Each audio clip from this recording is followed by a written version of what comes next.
ஜாயமானஹ பகுதா விஜாயதே என்னும் சாஸ்திரமும் பகூனி மே வியதீதானி ஜன்மானி என்னும் வேத்யனான கீதாச்சாரியனும் ஷண்மம் பலபல செய்து என்று சுவாமி நம்மாழ்வாரும் கூறியபடிக்கு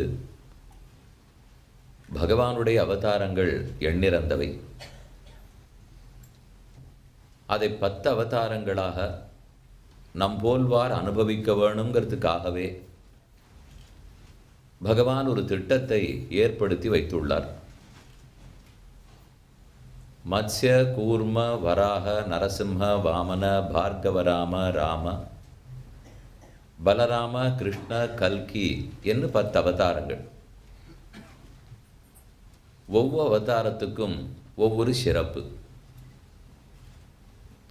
மத்ஸ்யமூர்த்தி முதல்ல அவதரித்தார். பலரும் நம்ம திரு ஆராதனத்தை மத்ஸ்யமூர்த்தியை சாலக்கிராம மூர்த்தியை எழுந்துருள பண்ணி கொண்டிருக்கிறோம்.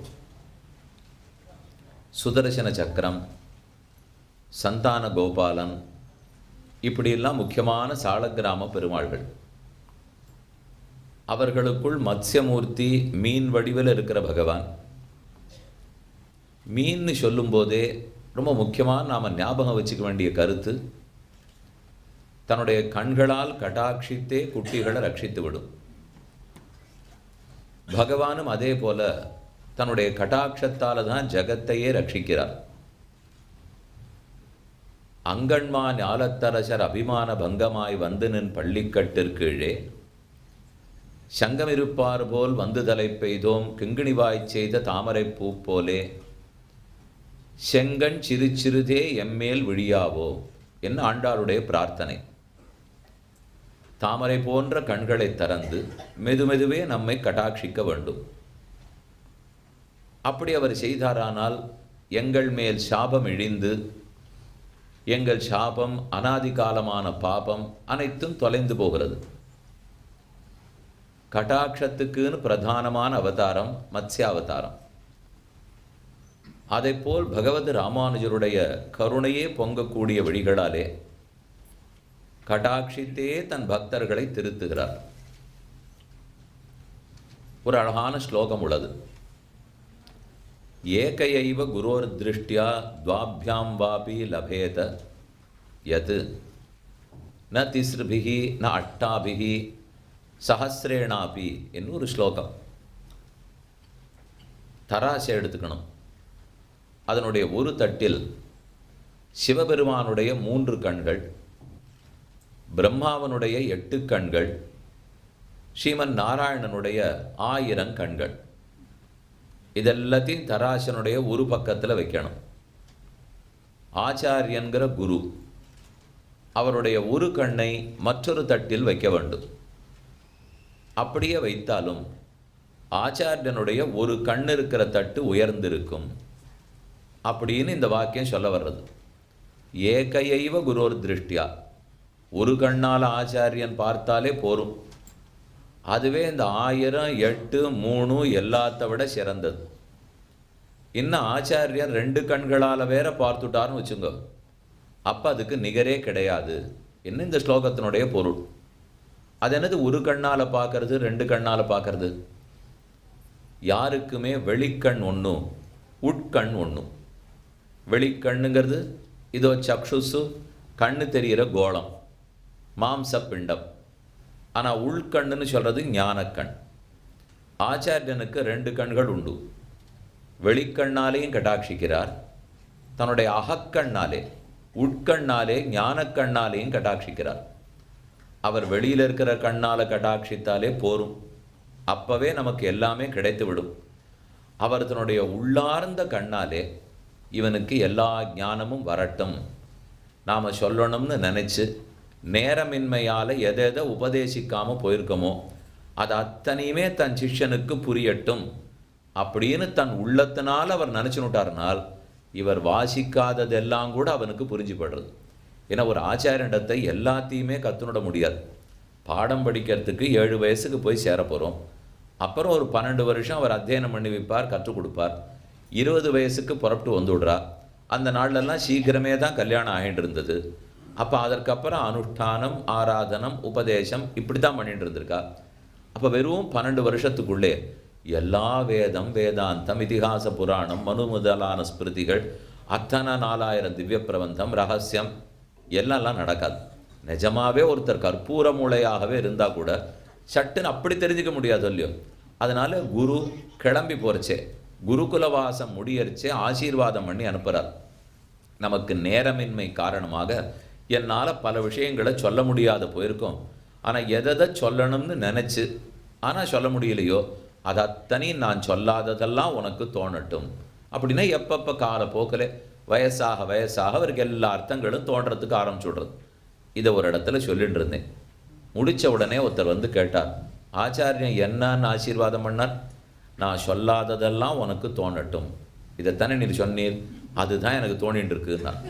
சொல்லாததெல்லாம் தோணட்டும்னா அப்படி அர்த்தம் இல்லை சுவாமி. அதுக்கு சொல்லணும்னு நினச்சி நேரமின்மையால் எதை விட்டுட்டாரோ அதைத்தான் சொல்கிறோமே தவிர இப்போ ஆச்சாரியர்கள்லாம் சொல்லி சொல்லியே தான் புரிய வைப்பாங்கிறது இல்லை. இன்றைக்கி நாம் எல்லாத்தையும் படித்தே தெரிஞ்சுக்க வேண்டியிருக்கு. ஆனால் அந்த காலத்தில் ஒருத்தரை நல்வழிப்படுத்தணும், திருத்தணும்னால் பார்த்தே திருத்திடுவா. பேசி திருத்துறதெல்லாம் அப்புறம் அது நடக்கணும்னு வச்சுங்க. அந்த ஆச்சாரியனிடத்தில் அதற்குண்டான யோகம் இருக்கணும், பலம் இருக்கணும். தாம் பகவானை விடாமல் தியானித்து தன்னுடைய ஆச்சாரிய அனுகிரகத்தை பெற்று அதனால் யோக பலத்தை வளர்த்து வச்சுருந்தார்னால் பார்த்தாலே அவா திருந்திப்பட போகிறா. இன்றைக்கி நம்ம பேசினாலும் தாங்க ஒரு பிடிவாதம் பிடிச்சுட்டு இருந்துட்டாள்னா அதுலேருந்து ஒத்தரையும் சுலபத்தில் மாற்றவே முடியறதில்லை. ராவணன் வால்மீகி ராமாயணத்தில் சொல்கிறான், எழுதியிருக்கு, ஸ்வபாவோ துரதிக்கிரமஹா. தம் பக்கத்தில் இருக்கிறவளை பார்த்து சொல்கிறான், மாமா மால்யவான், மாமா தாத்தா மால்யவான், அவர் இவனுக்கு நல்ல விஷயம்லாம் எடுத்து சொன்னார். அவர்கிட்ட ஒத்துக்கிறான், ராமன் ரொம்ப நல்லவன்னு எனக்கு தெரியறது, ஆனால் என்ன பண்ணுறது, என் சுபாவத்தை என்னால் மாற்றிக்க முடியல. இப்படித்தான் இத்தனை வருஷமும் இருந்திருக்கேன். ராமன் நல்லவன்னே தெரிஞ்சால் கூட நான் இப்படித்தான் இருப்பேன்னு சொன்னானோ இல்லையோ. இந்த குணம் நம்மில் பல பேரிடத்துல இருக்குது. இது சரின்னு தெரியும், அங்கே போய் நன்னா நம்ம பண்ணிக்கலான்னு புரியும், ஆனால் போகிறதுக்கு மனசு வரவே வராது. ஏன்னு கேட்டால் சுபாவம் இப்படியே தான் இருந்திருக்கோம், இப்படியே தான் வளர்ந்துருக்கோம்னா மாற்றிக்க முடியாது இல்லையோ. ஆனால் இன்றைக்கி அது முடியல. அந்த நாள் ஆச்சாரியர்கள் கண்களால் கட்டாட்சித்தே இதை போல இருக்கிற எல்லாத்தையும் மாற்றி இருக்கிறார்கள். எதற்காக இதெல்லாம் சொல்லிட்டு இருக்கேன்னால், மத்ஸ்யமூர்த்தி கட்டாட்சத்துக்குன்னே அவதாரம், ஆமை ஆதாரத்துக்குன்னே அவதாரம், ஆச்சாரியன் கட்டாட்சத்தின் சீர்மை. இப்போ கட்டாட்சம்னு சொல்லும்போதே அடுத்து இன்னைக்கு பார்க்க வேண்டிய அவதாரம் ஸ்ரீவராக அவதாரம். எல்லாருக்கும் ரொம்ப பிடிச்ச அவதாரம். அது ஏனோ தெரியல, பாகவத புராணத்திலேயா இருக்கட்டும், விஷ்ணு புராணத்திலேயா இருக்கட்டும், ஆரம்பிக்கிறச்சே வராக அவதாரம் தான் வரும். மத்ஸ்யாவதாரம் 8வது ஸ்கந்தத்தினுடைய கடைசி. இப்போ பாகவதத்திலே எடுத்துட்டால் முதல் ஸ்கந்தம், 2ஆம் ஸ்கந்தம், 3ஆம் ஸ்கந்தத்தில் மத்ஸ்யமே இருக்காது. அடிங்க வரிசையில் சொல்லணுங்கிறதுக்காக முதல்ல மத்ஸ்யாவதாரம் சொல்லிட்டேனே தவிர அது எங்கேயோ வரும் 8வது ஸ்கந்தத்தின் கடைசியில். ஆனால் எடுத்தெடுப்பில் 2வது 3வது ஸ்கந்தமே வராக அவதாரம் தான். எதனால அது ஆரம்பத்திலேயே வந்துடுறதுனால் அப்படி தான் அதனுடைய வரிசை இருக்கு போல் இருக்கு. பகவான் எல்லாத்தையும் சிருஷ்டிக்கிறார். நாபிகமலத்தில் பிரம்மாவை படைத்தார். பிரம்மா மேற்கொண்டு தான் உற்பத்தி பண்ணுறதுக்கு ஆரம்பிக்கிறார். அப்போ ஸ்வயம்புவ மனுன்னு தம் மூத்த பிள்ளைக்கு பிறவி கொடுக்குறார். அவர் தான் முதல்ல பிறந்தவர். அவருக்கு மனு, ஸ்வயம்புவ மனுன்னு பேர். அவருக்கு கல்யாணம் ஆகி 3 பெண்கள் பிறக்கிறார். தேவஹூதி, பிரசூதி, ஆகூதி, என்னவா 3 பேருக்கு பேர். அதுக்கப்புறம் 2 பிள்ளைகள் பிறக்கிறார். ஒருத்தருக்கு பிரியவிரதன்னு பேர், ஒருத்தருக்கு உத்தானபாதன்னு பேர். இப்படி மேற்கொண்டு வம்சவிருத்தி ஆறுதோ இல்லையோ. இதை வச்சுட்டு ஸ்வயம்புவ மனுவே நீரினுமே ஜகத்தை நன்னா வளர்த்துன்னு வரும் அப்படின்னு பிரம்மா சொல்லிட்டார். மனு படைக்கிறதுக்காக ஆரம்பிக்கிறார். ஜனங்கள் உற்பத்தியாகி கொண்டு போய் வைக்கணும் இல்லையோ. வைக்கிறதுக்கு இடம் வேணுமே. இவ்வளோ பெரிய பூலோகம் இருந்தால் தானே வைக்கிறதுக்கு முடியும். வைக்கணும்னு போகும்போது பூமண்டலத்தை ஒரு புடவை துணி சுருட்டுறாப்புல சுருட்டி ஹிரண்யாக்ஷங்கிற அசுரன் பூமியை கொண்டு போய் கடலுக்கடியில் ஒளித்து வைத்து விட்டான். கடலுக்குள்ளேயே பூமி போயிட்டதுனாலே இவர் படைக்கிறவாளை எங்கேயும் கொண்டு போய் வைக்கிறதுக்கே முடியல. ஜெகத்தை படைத்து கொண்டு போய் வைக்கணும்னா அது இல்லாமல் கடலுக்குள்ளே போய் இருக்கிறதே அப்படின்னு சரித்திரம் ஆரம்பிக்கிறது. வராகாவதாரம் இனிமேல் தான் நடக்க போகிறது. அப்போ பூமாதேவி கடலுக்குள்ளே சிக்கி கொண்டாள். அவளை ரட்சிக்கிறதுக்காக வராக பெருமான் அவதரிக்க போகிறார். இதை ஒரு இடத்துல சொல்லியிருந்தேன். அப்போ ஒரு சின்ன பிள்ளை வந்து ஒரு கேள்வி கேட்டான். இப்போ தானே முதல்ல ஸ்வயம்புவ மனுவே பிறந்திருக்கார், அவர் இப்போ தான் படைக்கவே ஆரம்பித்தார்னு சொல்கிறீர், இதுக்குள்ளே அசுரன் ராட்சசன் எங்கேருந்து வந்தான்? அவன் வந்து அவனை படைச்சா தானே அவன் வந்திருக்கவே முடியும். அதற்குள்ளே ஏன்னா இதெல்லாம் இந்த பெரியவா ஒருத்தருக்கும் தோணாது. இதெல்லாம் இங்கே யார் 10 வயசு 12 வயசு பிள்ளை உட்காண்டிருக்காளோ சரியாக தோணும், இவர் என்ன தன்னிட்டத்துக்கு ஏதோ கதை சொல்லணுங்கிறதுக்காக இப்படி சொல்லக்கூடாது அப்படின்னு அந்த பிள்ளைகள் நினச்சிப்பா. வாஸ்தவமான கேள்வி, இந்த சனாதன தர்மத்தில் இந்து தர்மத்தில் கேள்விகளை நம்ம தடுத்ததே கிடையாது. இன்னும் கேட்டால் ஆரண்யகம்னு வேதத்தில் ஒரு பகுதி, அதைத்தான் உபனிஷத் பகுதின்னு சொல்கிறோம். ஏதோ ஒரு காட்டில் ஒரு ஆலமரத்தடியில் ஒரு ரிஷி உட்காண்டிருப்பார். 10 ரிஷிகள் சுற்றி உட்காண்டு கேள்விகளால் தொலைச்சி எடுத்துருவார். அவர் ஒன்றுத்துக்கும் துளியும் அசராமல் களைப்பில்லாமல் பதில் சொல்லுவார். இப்படி கேள்வி பதில் ரூபமாகத்தான் இந்த சம்பிரதாயத்தையே வளர்த்துருக்கா. தாராளமாக கேட்க விடுங்கோ. நாம் பாதி நாழி அவள் கேட்குறத வாண்டான்னு சொல்கிறதுக்கு முக்கிய காரணம் பதில் நமக்கு தெரியாதனாலே. அதனால தான் வாண்டான்னு சொல்லிட்டு இருக்கோம். கவலைப்படாதீங்க, தெரிஞ்ச வாழ்கிட்ட கேட்டு வந்து சொல்கிறேன்னு சொல்லுங்க. அதுக்குள்ளே அவளை கேட்காதேன்னு தட்டக்கூடாது, அதுவும் தப்பாயிடும். இதுக்கெல்லாம் பதிலே இருக்காதுன்னு சொல்லிடாதீங்கோ, அப்புறம் இந்த சித்தாந்தத்தின் மேலே நம்பிக்கை குறைஞ்சி போயிடும். ரெண்டையுமே செய்ய வேண்டாம். அந்த குழந்தை வந்து கேட்டது, ஹிரண்யாக்ஷன் சுவாமி எப்படி வந்தார்? இப்போ தானே பிரம்மா படைக்கவே ஆரம்பிச்சிருக்காருனால் அதில் ஒரு முக்கியமான செய்தி. இந்த வேத மந்திரம் உங்களுக்கு அப்பப்போ காதில் விழுந்திருக்கும். பிராமணோஸ்ய முகமாசீத் பாஹூ ராஜன்யகிருதா ஊரூததஸ்ஸ யத்வைஷ்யா பத்யாகும் சூத்ரோ அஜாயத சந்திரமா மனசோ ஜாதா சக்ஷோ சூர்யோ அஜாயத அப்படின்னு சாஸ்திரம் சொல்கிறது. பிரம்மா படைக்கிறதுக்கு ஆரம்பிக்கிறார். அப்போ அவருடைய சரீரத்திலேருந்து எங்கெங்கே எதெல்லாம் உருவாருது என்ன ஒவ்வொரு ஜாதியை பற்றி சொல்லிட்டுருக்கு. அப்போது எல்லாத்தையும் ஏக காலத்தில் படைக்கிறார்.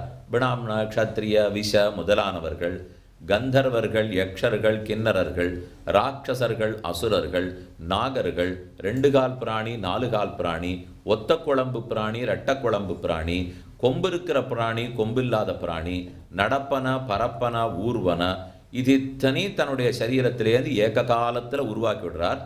அப்படின்னா இதற்குரிய விதைகள், இதற்குரிய முதல் பிரகிருதிகளெல்லாம் அவரே உருவாக்கிட்டார்னு அர்த்தம்.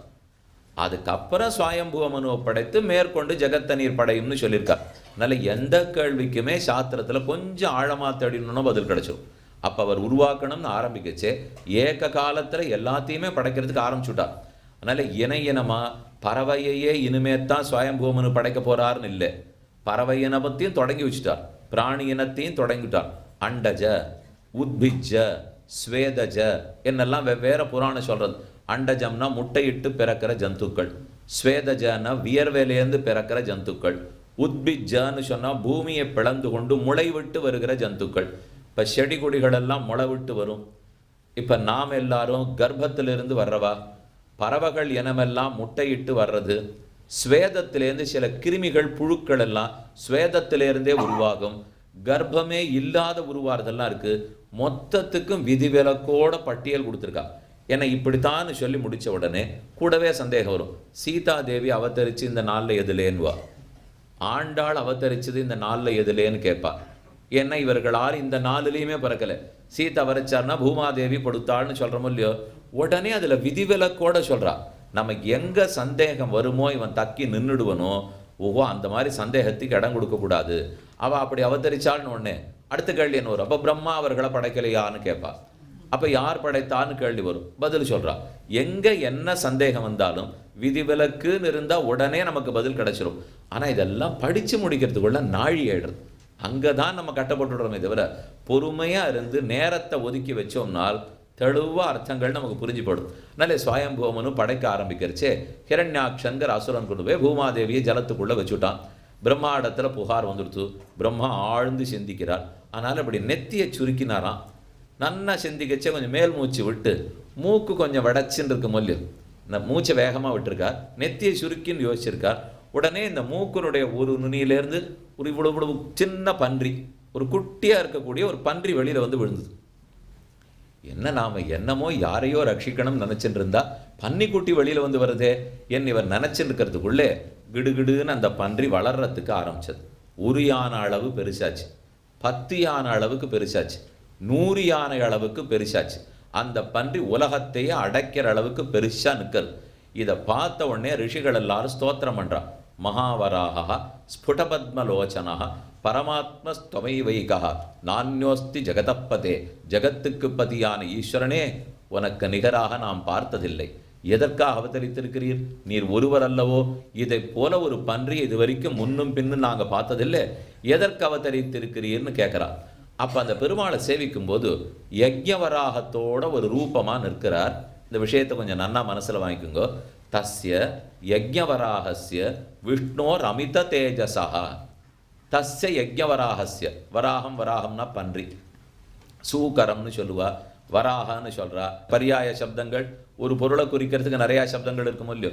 தஸ்ய யஜ்ஞவராகஸ்ய விஷ்ணோர் அமித தேஜசா, இவ்வளவுன்னு சொல்ல முடியாத ஒளி படைத்தவர் அந்த விஷ்ணு பெரும் பன்றியாக அவதரிக்கிறார். விஷ்ணோர் அமித தேஜசா ஏபி பிரணாமம் குர்வந்தி, யாரெல்லாம் அந்த பகவானை வணங்குகிறார்களோ தேஷாமபி நமோ நம, அவர்களையும் நான் வணங்குகிறேன். அப்போ வராகனை வணங்குறது மட்டுமில்லை, யாரெல்லாம் வராக பெருமானை வணங்குகிறார்களோ அந்த பக்தர்களையும் நான் வணங்குகிறேன். நமக்கு நேர வராகத்தை சேவிக்கக்கூடிய பாக்கியம் கிடைக்குமா தெரியாது. ஆனால் அவனை தரிசித்த எத்தனை மகாத்மர்கள் பக்தர்கள் இருந்திருப்பா, அவர்களுக்கு தேஷாமபி நமோ நமஹா, அவர்களையும் வணங்குகிறேன். ரொம்ப முக்கியமான திவ்யதேசம் ஸ்ரீமுஷ்ணம்னு சேவிச்சிருக்கீங்களா? நடுநாட்டு திருத்தலம். இந்த பக்கம் திருக்கோவலூர், இன்னொரு பக்கம் திருவகீந்திரபுரம். இதற்கு நடுவில் போனேன்னா ஸ்ரீமுஷ்ணம். பெருமாள் சின்ன பெருமாள். இப்போ நான் சொல்லிட்டு இருக்கிறது ரொம்ப பெரிய வடிவம். ஆனால் அங்கே பெருமாளை சேவிக்க போனேன்னா இவ்வளவு தான் இருக்கார் அவர். ஆனால் அவர் நிற்கிற தோரணையை பார்த்தா இவர் அவ்வளோ பெருசு இருப்பார்னா, இவர் நிற்கிறத பார்த்தாலே இவர் அவ்வளோ பெருசாக இருப்பார்னு தோன்றது. அப்படியே ஒரு பச்சை மரகத சாளக்கிராம திருமேனியை போல இருக்கார். அந்த கர்ப்ப கிரகத்தில் ஏகசிலா கர்ப்ப கிரகம், ஒரே ஒரு சிலை மட்டும், வேற உற்சவர் கிடையாது. உற்சவர் வெளியே அர்த்த மண்டபத்தில் தான் இருப்பார், மூலமூர்த்தி மட்டும்தான் உள்ளே இருக்கார். அங்கே அந்த அமைப்பே எப்படி பண்ணி வச்சிருக்காருன்னா அது ஸ்வயம் வியக்த க்ஷேத்திரம். பகவான் தானாகவே உருவானவர். நாங்குநேரிங்கிற வானமாமலை தோத்தாத்ரி பெருமாள் ஸ்வயம் வியக்தம். அடுத்தது ஸ்ரீமுஷ்ணம் ஸ்வயம் வியக்தம். நடுவில் ஸ்ரீரங்கம் காவிரிக்கரை ஸ்வயம் வியக்தம் தானே உருவானவர். நீங்கள் கேட்கலாம், அவரை எப்படி ஸ்வயம் வியக்தம்னு சொல்ல முடியும்? அவர் வந்து சேர்ந்த பெருமாள் தானே.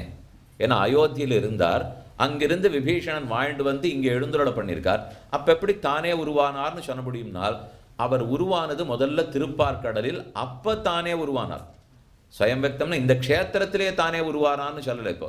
ஆனால் வானமாமல பெருமாள் இங்கேயே தான் தானே உருவானார். ஸ்ரீமுஷ்ண பெருமாள் அந்த இடத்துலையே தான் உருவாயிருக்கார். திருவேங்கடத்தில் அந்த இடத்துலையே தான் பெருமாள் உருவாயிருக்கார். இப்போ நம்ம பக்கத்தில் 4 பெருமாள். வடக்கு கோடியில் போனால் சாலக்கிராமம், பதரிகாசிரமம், நைமிஷாரண்யம், புஷ்கரம், இந்த 4 க்ஷேத்திரம். இந்த 8ஐயும் சேர்த்து தான் ஸ்வயம் வியக்தம் ஸ்வயம் வியக்தம்னு சொல்கிறோம். ஸ்வயம் வியக்தம்னா தானே தோன்றினது, தெய்வம்னா தெய்வங்கள் எழுந்துருளை பண்ணினது, ஆர்ஷம்னா ரிஷிகள் எழுந்துருளை பண்ணினது, மானுஷம்னா மனிதர்கள் கட்டி வச்ச கோவில். இப்படின்னு பிரித்து வச்சிருக்கா.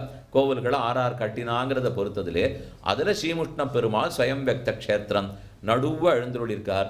கர்ப்ப கிரகத்துக்கு அங்கே ஒன்று இங்கே ஒன்று 4 மூலை இருக்கா. இந்த கீழ்ப்பக்கம் 4 மூலை இருக்கும் இல்லையோ, இந்த 4 இணைக்கிற மாதிரி எதிர் மூலைக்கு கோடு போடுங்க. போட்டால் அப்போ இந்த கோடுகள் எல்லாம் ஒரு இடத்துல வந்து முட்டணும் இல்லையோ, சரியாக அந்த புள்ளி எங்கே இருக்குமோ அதுக்கு நேர் கீழே தான் அந்த பெருமாள் எழுந்துருளிப்பார். அதனால் இது மொத்தத்தினுடைய சக்தியும் அவருடைய அமைப்பே சிலாசக்தியின்படி ரொம்ப ஆச்சரியமான சக்தி. 2 பக்கம் இடுப்பில் இப்படி கையை வச்சுருப்பார். தன்னுடைய திருமேனியோடைய கூட ஸ்ரீதேவி பூதேவி 2 நாச்சியாரும் அந்த ஏகசிலா விக்கிரகத்திலே எழுந்துருளிப்பார். அதனால் அவருக்கு பூவராக சுவாமின்னு பேர் இல்லை, ஸ்ரீ பூவராக சுவாமின்னு பேர். அந்த பேரை நீங்கள் என்னமா புரிஞ்சுக்கணும்னால், அவர் பூவராக சுவாமி, எல்லா ஊருக்கும் ஸ்ரீ போடுவாளோ இல்லையோ, அதனால ஸ்ரீ பூவராக சுவாமின்னு நினச்சிக்காதீங்க. ஸ்ரீ பூ வராக சுவாமி அப்படின்னா ஸ்ரீதேவி பூதேவி இவர்களோடு இருக்கக்கூடிய வராக சுவாமி. இப்போ ஸ்ரீதேவி பூதேவி நாச்சியார் சமேத வரதராஜ பெருமாள் அப்படின்னு சொல்கிறோம் இல்லையோ, அதை போலத்தான் இங்கேயும். அதனால் பூவராக சுவாமின்னு பேர். ஸ்ரீங்கிறது உயர்வுக்காக சொல்லப்படலை, ஸ்ரீ பூ வராக சுவாமி எழுந்துள்ளிருக்கார். ரொம்ப ஆச்சரியமான பெருமாள். இது போல் வடக்கெல்லாம் நிறைய வராக க்ஷேத்திரங்கள் இருக்குது. ஆதி வராக பெருமாள் நம்முடைய திருமலையே வராக க்ஷேத்திரம்தான். திருவேங்கடமுடையான் வந்து சேர்ந்த பெருமாள், அங்கே இருக்கிற பெருமாள் வராக சுவாமி தான் பெருமாள். அதனாலே அந்த திவ்யதேசத்தை பற்றி தான் இந்த ஸ்லோகம் சொல்கிறார். தஸ்ய யஜ்ஞவராகஸ்ய விஷ்ணோர் அமித தேஜசா. யாரெல்லாம் அந்த பெருமானை வணங்குகிறார்களோ அவர்களையும் சேர்த்து நாம் வணங்குவோம். பகவான் அவதரிச்சுட்டார், ரொம்ப பெரிய உருவத்தோடு நிற்கிறார். அப்போ இவர்கள்லாம் பிரார்த்திக்கிறார். மகாவராக ஸ்புடபத்மலோச்சனா, என்ன அழகான கண்கள் வராக பெருமாளே. தாமரை கண்கள் ரொம்ப அழகாக இருக்குதுன்னா நமக்கு இப்போ சந்தேகம், கண்ணனுக்கு தாமரை கண் தெரியறது, ராமனுக்கு தாமரை கண் தெரியறது, பன்றி உருவத்துக்குமா தாமரை கண் இருக்கும்? அப்படி நாங்கள் எங்கேயும் பார்த்ததே இல்லையே. ஆனால் வராகா ஸ்புட பத்மலோச்சனஹான்னு நேர பாசுரம். இது சம்ஸ்கிருதத்தில் விஷ்ணு புராணத்தில் இருக்கிறது மட்டும் ஆச்சரியம் இல்லை. ஆழ்வார் தன்னுடைய பாசுரத்தில் சொல்லச்சேவும் பெருங்கேழலார் தம் பெருங்கண்மலர் புண்டரீகம் நம்மேல் ஒருங்கே பிறழ வைத்தார். பெருங்கேழலார்னா பெரிய வராக பெருமான். தம் பெருங்கண்மலர் புண்டரீகம் அழகான தாமரை கண்களாலே சுத்து முத்தும் பார்த்தாராம். எங்க நமக்கு வேண்டிய சிறந்த பக்தர் கிடைப்பார் அப்படின்னு சுற்றி பார்க்கிறார். கடைசியா தெற்கு கோடியில நம்மாழ்வார் தான் கிடைச்சாராம். அதை ஆழ்வார் சொல்லிக்கிறார், எங்கும் பக்க நோக்கரியான் என் பைந்தாமரை கண்ணன், என்னத்தான் பார்த்து தேர்ந்தெடுத்தார். நல்ல வராக பெருமாளுடைய பெருமையும் கட்டாட்சம். ஆரம்பிக்கச்சே புண்டரீகாட்சன் ஆரம்பிச்சிருக்காரோ இல்லையோ, வராகா ஸ்புட பத்மலோச்சனஹான்னு இருக்கோ இல்லையோ, பத்மலோச்சனன், ராஜீவலோச்சனன், புண்டரீகாட்சன், தாமரை கண்ணன், கமலக்கண்ணன், இதெல்லாம் பெருமாள் தாமரை கண்கள் கொண்டவர்னு சொல்றது.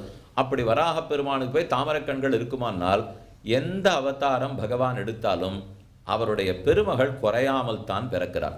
அப்போ அவர் ஸ்ரீயப்பதின்னு இருந்தால் வராக பெருமாளா போனால் கூட ஸ்ரீ பூ வராகம் தான். நரசிம்மனா போனால் கூட லக்ஷ்மி நரசிம்மன் தான். ராமனா போனாலும் சீதாராமன் தான். கண்ணனா போனாலும் ருக்மிணி சத்யபாமா சமேத ஸ்ரீ கிருஷ்ணன் ராஜகோபால சுவாமி தான். இப்படி எந்த அவதாரமானாலும் அவர் தம்பெருமையை குறைச்சிக்க மாட்டார். அவர் பெருமகளில் ஒன்று புண்டரீகாட்சத்துவம், தாமரை கண்களாக இருக்கிறது அவருடைய குணம். அந்த இன்றியமையாத குணம் மாறவே மாறாது. எப்போதும் புண்டரீகாட்சனாத்தான் இருப்பார். வராகன அவதரிச்சாரம் அப்படி தான் இருப்பார். இன்னொரு பாட்டில் ஆழ்வார் சொல்ல, நேற்றுக்கு ஆமை பார்த்தோமோ இல்லையோ, பாசன் இல்லை நீரில் வாழும் ஆமையான கேசனேன்னு பாசம். ஆமைக்கு கேசபாசம் கேசவ பெருமாளாட்டம் நன்னா இருக்கான். எங்கேயா நீங்கள் பார்த்துருக்கீங்களோ? அப்படி எந்த ஆமைக்கும் கேசபாசன்லாம் பார்த்தது. ஏதோ திருக்கண்ணபுர சௌரி பெருமாள்கிட்ட வேணால் கேசபாசம் இருக்கும்.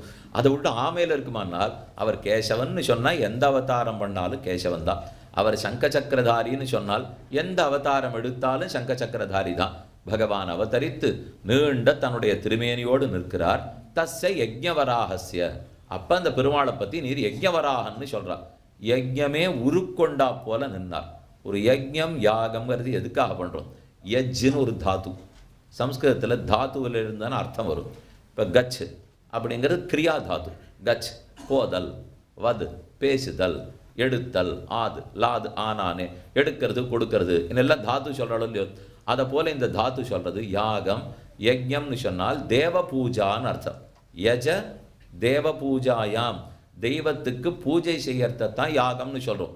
அதை ரொம்ப பெரிய ஸ்திதியில் பண்ணால் எல்லாரையும் கூட்டு பண்ணுற யாகம் யஜ்ஞம். நாம் தினப்படிக்கு பெருமாளுக்கு வீட்டோட ஆராதனை பண்ணிட்டு இருந்தால் அது தேவ பூஜைன்னு நிற்கும். இதுவும் யாகம்தான், இதுவும் யஜ்யம் தான். ஆனால் அது சின்னது, நம்மால் ஆன யாக யஜ்யம். அது பண்ணாலே போருங்கிறது சாஸ்திரம். உனக்கு சக்தி இருந்ததுன்னா நீ வாஜபேயி யாகம் பண்ணு, ராஜசூய யாகம் பண்ணு. அதெல்லாம் இல்லைன்னு விட்டால் அப்போ உங்கள் இல்லத்தில் இருக்கிற பெருமாளுக்கு திருவாராதனை பண்ணுறதே பெரிய யாகம் தானே. அதனால தான் யாகம் யஜ்யம் இவற்றின் உருவாக வராக பெருமாள் நீண்டு நிற்கிறார். யாக யஜ்யங்கள்லாம் எங்கிருந்து நாம் தெரிஞ்சுக்கிறோம்? இப்போ தான் கொஞ்சம் கூர்ந்து கவனிச்சுட்டீங்கன்னா தொடர்பு பார்த்துடலாம். இப்போ இங்கேருந்து என்ன ராமானுஜருக்கு உண்டான தொடர்பு தெரியணுமோ இல்லையோ. வராக பெருமாளுடைய சரித்திரம் சொல்லிட்டேன். அவர் யஜ்ஞ வராகமூர்த்தியாக நின்றுட்டுருக்கார். இப்போ யஜ்ஞமே உருக்கொண்டவர் அப்படின்னால் யஜ்ஞத்துக்கு தர்ப்பம் வேணுமோ இல்லையோ. அவருடைய ரோமங்கள்லாம் யஜ்ஞத்தினுடைய தர்ப்பம். அவருடைய வாய் திறந்திருக்கிறதோ இல்லையோ, ஹோமகுண்டம் அவருடைய திருவாய். அவருடைய நாக்கு நீண்டு இருக்கிறதோ இல்லையோ, அதுதான் அவர் நெருப்பு அக்னி. அக்னி நாக்கு மாதிரி 7 நாக்குகளோடைய சப்த ஜிஹ்வான்னு சாஸ்திரநாம சொல்கிறது இல்லையோ, 7 நாக்குகளோட அக்னி எரியறது. அந்த பகவானுடைய தந்த பற்கள், கோரை பற்கள் இருக்கும் இல்லையோ, அதுதான் யூபஸ்தம்பம். ஒரு யாகம் பண்ணுறாள்னா யூபஸ்தம்பம்னு ஒன்று நடுவா. பந்தக்கால் முகூர்த்தம் அப்படின்னு வெளியில் உற்சவம்லாம் பண்ணச்சே கேள்விப்பட்டிருப்பேன். இப்போ கல்யாணத்துக்கு பூனலுக்கு எல்லாத்துக்கும் பந்தக்கால் முகூர்த்தம் பண்ணுறாள் இல்லையோ. அதை போல் யஜ்யம் ஆரம்பிக்கச்சே ஒரு பந்தக்கால் முகூர்த்தம் பண்ணுவா. ஆனால் அப்போ நிஜமாவே பந்தக்கால் நடுவா. அதுக்கு தான் யூபஸ்தம்பம்னு பேர். அதில் கொண்டு வந்து இட்டு யாக திரவியத்தெல்லாம் கொண்டு போய் சேர்ப்பார்கள். அதுதான் பெருமானுடைய 2 கோரை பற்கள். ஆக யூபஸ்தம்பம் தெரியறது, தர்ப்பம் தெரியறது, சித்தி அக்னி தெரியறது, அதற்குண்டான ஹோமகுண்டம் தெரியறது. அவர் என்னென்ன கனைப்பு ஒலி எழுப்புகிறாரோ அதுவே வேத மந்திரங்கள். இப்படி எல்லாமாக இருக்கிறவர் தான் யஜ்ஞவராக பெருமாள். அவர் தன்னுடைய நீண்ட திருமேனியோடு நிற்கிறார். ரிஷிகளெல்லாம் பார்த்து பிரார்த்திக்கிறார். தேவரீர் தனி, பரமாத்ம ஸ்தமைவேகா நான்யோஸ்தி ஜெகதப்பதே, ஜெகத்துக்கு பதியானவரே நீர் ரட்சிக்க வேணும்னு சொல்ல அந்த பெருமாள் மெதுவாக நடந்து நகருகிறார். இவர் பிறந்திருக்கிறதே பூமாதேவியை. ரட்சிக்கிறதுக்காகத்தானே. அதுவும் தன்னுடைய அன்பு மனைவியாக இருக்கிற பூமாதேவி வராகாவதாரத்தை பற்றணும்னால் பூமி பிராட்டியாரை முன்னாரி தொழுது விட்டு பற்ற வேண்டும். ராமனை பற்ற வேண்டும்னால் ஸ்ரீ மகாலட்சுமியினுடைய அவதாரமான சீதை அவளை பிடித்து கொண்டு பற்ற வேண்டும். கண்ணனை பற்ற வேண்டும்னால் நீலாதேவி நாச்சியாருடைய அவதாரமாக இருக்கிற நப்பின்னையை பற்றி கண்ணன், ருக்மிணி சீதாதேவி மகாலட்சுமி பற்றி ராமன், பூமாதேவியை பற்றி கொண்டு வராக பெருமாள். இதான் ஸ்ரீதேவி பூதேவி நீலாதேவிக்கு வராகாவதாரம், ராமாவதாரம், கிருஷ்ணாவதாரம் என்ன இந்த மூன்றையும் ஏற்படுத்தி வச்சிருக்காங்க.